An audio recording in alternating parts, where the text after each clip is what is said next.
அஷ்டோமன் தேர்டை உங்களை பக்தி கடந்த வணக்கத்துடன் வரவேற்பதில் பெருமகிழ்ச்சி அடைகின்றேன். முருகனை வழிபட வேண்டிய நட்சத்திரக்காரர்கள், ராசிக்காரர்கள், கண்டிப்பாக முருகன் வழிபாட்டை நீங்கள் தவற விடாதீர்கள். இதை பற்றிய பதிவை தான் நம்ம இப்போ பார்க்குறோம். குறிப்பாக நான் சொல்ல போகின்ற நட்சத்திரக்காரர்களும் ராசிக்காரர்களும் கண்டிப்பாக முருகன் வழிபாடு உச்சிதம், உன்னதம், முக்கியம் கூட. இந்த நான் சொல்லுகின்ற அந்த நட்சத்திரக்காரர்களும் ராசிக்காரர்களும் இறை சக்தியினுடைய அதீத ஆற்றலை பெறணும், தன்னோட வாழ்க்கையில வெற்றி பெறணும் அப்படின்னா முதல்ல நீங்க குழுக்கொம்பா பிடிக்க வேண்டிய தெய்வம் என்ன அப்படின்னா இந்த முருகனுடைய பெருமானுடைய வழிபாடு. இந்த முருகப்பெருமானுடைய வழிபாடு ஒன்றுதான் முதல் கட்டத்திலிருந்து இறுதி கட்டம் வரைக்கும் உங்களை வழிநடத்துகின்ற ஒரு அம்சமாக இருக்கும். அஷ்டோமன் தடையில இதற்கு முந்தைய பதிவில் முருகன வழிபாட்டினுடைய சிறப்பம்சத்தை பற்றி சொல்லியிருக்கேன். முதல்ல முருகன் வழிபாட்டுடைய தத்வார்த்த ஒரு சிறிய விளக்கம் தான் கொடுத்துருக்கேன். அதை பார்த்துட்டு அந்த நட்சத்திரக்காரர்களும் ராசிக்காரர்களும் தொடர்ந்து இந்த பதிவை பார்க்குமாறு கேட்டுக்கொள்கின்றேன். முருகனை வழிபட வேண்டிய நட்சத்திரக்காரர்கள் ராசிக்காரர்கள் பார்க்கும்போது மேஷ ராசிக்காரர்கள், விருச்சிக ராசிக்காரர்கள், அதற்கு அடுத்ததாக தனுசு ராசிக்காரர்கள், மீன ராசிக்காரர்கள், இவங்க கண்டிப்பாக முருகன் வழிபாட்டை பின்பற்றினோம் அப்படின்னா பல நல்ல ஒரு பலத்தை அவங்க எதிர்காலத்தை பெறுவாங்க. எத்தனையோ கஷ்டங்கள் எத்தனையோ இருந்தாலும் இந்த முருக வழிபாடு தான் அவர்களை உந்தி செல்லும், எழுப்பி செல்லும். நம்ம எத்தனையோ பேரோட பழகிறோம், எத்தனையோ பேரோட பேசுகிறோம். ஆனால் சில பேரோட வார்த்தைகள் மட்டும்தான் நம்ம ஏற்றுக்க தோணும், சில பேரோட மட்டும்தான் நம்ம உறவு வச்சுக்க தோணும், சில பேரோட மட்டும்தான் ரொம்ப நேரம் பேச தோணும், பழக்க தோணும். அதே மாதிரி தான் அந்த வைப்ரேஷன், அந்த காந்த அலைகள் அதே போல தான். சில பேர்கிட்ட மட்டும் சொன்னாதான் பிரச்சனைகள் தீரும், சில பேர்கிட்ட சொன்னால் பிரச்சனைகள் ரொம்ப பூகம்பமாக வெடிக்கும். சில பேர்கிட்ட பிரச்சனைகள் சொன்னால் அப்பப்பா இன்னும் பெருசு மேலே பெருசாகிட்டே இருக்கும். சில பேர்கிட்ட சொல்லி பாருங்களேன், இன்னும் கோயிலில் இருக்க கருவறை கிட்ட சொன்ன மாதிரி அந்த பிரச்சனைகளை அவங்க ஆசீர்வாதத்தில் காணாமல் போடும். அந்த மாதிரி ஒவ்வொருத்தருக்கும் அந்த அதிர்வரைகள் ஆற்றல் இருக்கு. அதே போல மேஷம், விருச்சிகம், அடுத்ததாக தனுசு, மீன ராசிகாரர்களோட முருக வழிபாட்டை நீங்கள் செய்தார்களே பல நல்ல மாற்றங்களை நீங்கள் உணர முடியும். குறிப்பாக பார்த்தீங்கன்னா அதற்குரிய நட்சத்திரங்களும் அதே மாதிரி தான். மேஷ ராசியில அஸ்வினி, பரணி, கிருத்திகை. விருச்சிக ராசியில விசாகம், அனுஷம், கேட்டை. தனுசு ராசியில மூலம், பூராடம், உத்திராடம். அதற்கு அடுத்ததாக மீன ராசியில பார்த்தீங்கன்னா பூரட்டாதி, உத்திரட்டாதி, ரேவதி. இவங்க எல்லாமே கண்டிப்பாக முருக வழிபாடு நம்ம செய்யணும். அதே போல மிருகசீரிஷம், சித்திரை, அவிட்டம், இவங்க நட்சத்திரக்காரர்களும் முருகர் வழிபாடு ரொம்ப சிறந்ததாக சொல்லப்படுகின்றது. இந்த 15 நட்சத்திரக்காரர்கள் பெரும்பாலுமே பாருங்க முருகனுக்குள்ள வந்துட்டாங்க. அஸ்வினி, பரணி, கிருத்திகை, அடுத்ததாக விசாகம், அனுஷம், கேட்டை, மூலம், பூராடம், உத்திராடம், பூரட்டாதி, உத்திரட்டாதி, ரேவதி, மிருகசீரிஷம், அவிட்டம், சித்திரை. இந்த 15 நட்சத்திரங்கள், இந்த 15 நட்சத்திரக்காரர்கள் எவ்வளோக்கு அவ்வளவு முருகனுடைய வழிபாட்டை நீங்க செய்கின்றீர்களோ அவ்வளோக்கு அவ்வளோ உங்களோட வாழ்க்கையில் இருக்கின்ற எதிர்மறை ஆற்றங்கள்லாம் குறைந்து நேர்மறை ஆற்றல் வரும். இந்த 15 நட்சத்திரத்தை பாருங்களேன். பரணி, உங்களுக்கே தெரியும் முருகனுக்கும் பரணி நட்சத்திரத்துக்கு எவ்வளோ பெரிய தொடர்பு உண்டுன்னு. அந்த பரணிக்கு நல்ல நாளில் தான் நம்ம அந்த கார்த்திகை தீபத்துக்கு முன்னாடி அந்த பரணி தீபம் தான் ஏற்றுவாங்க.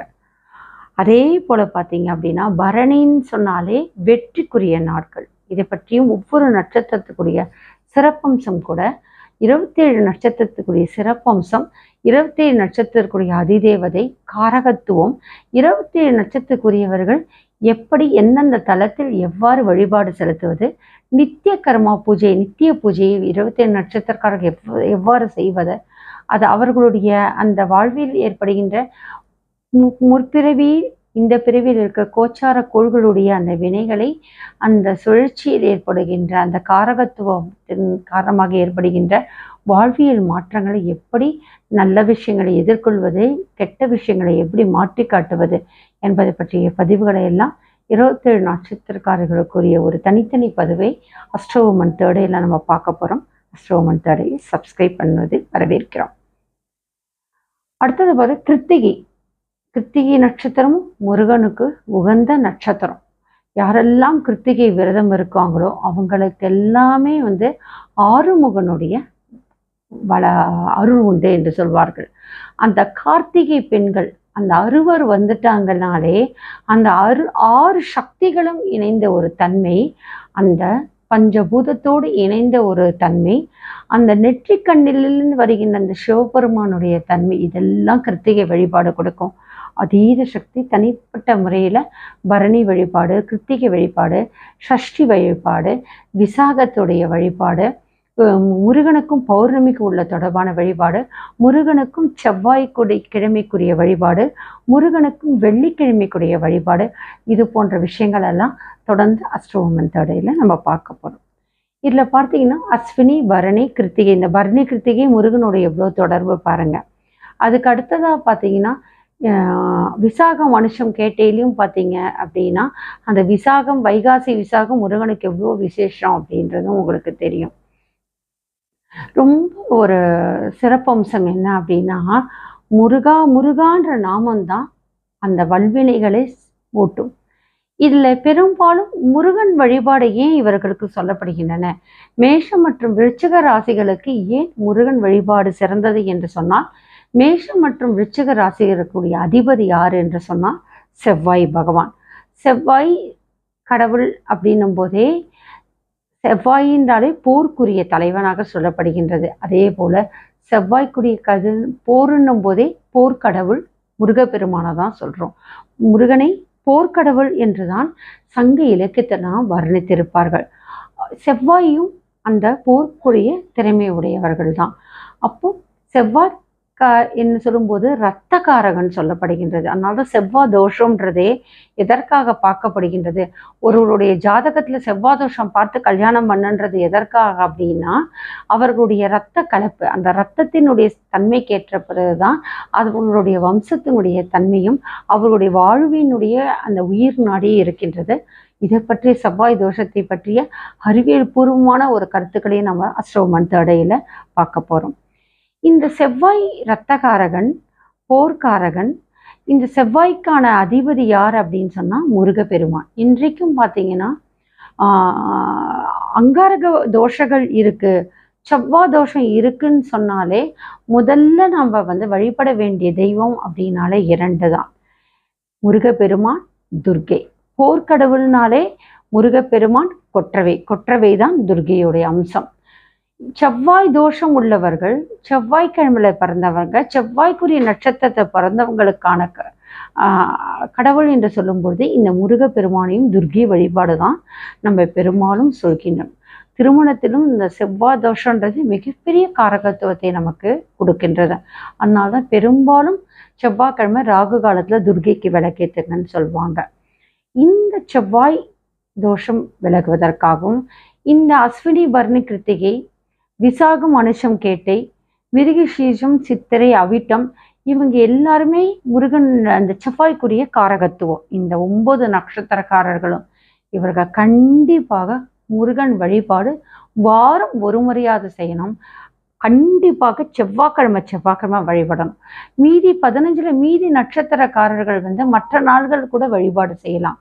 மாதத்திற்கு ஒரு தடவை சஷ்டி, கிருத்திகை, விசாகம் போன்ற நாட்களில் கூட முருகனை நம்ம பௌர்ணமியிலனா வழிபடலாம்.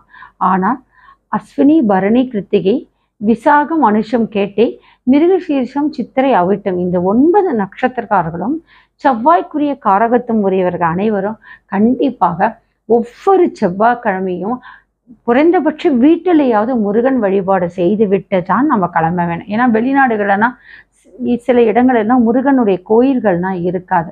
அந்த மாதிரி நேரத்தில் கண்டிப்பாக முருகன் வழிபாடு வீட்டில் தேவை.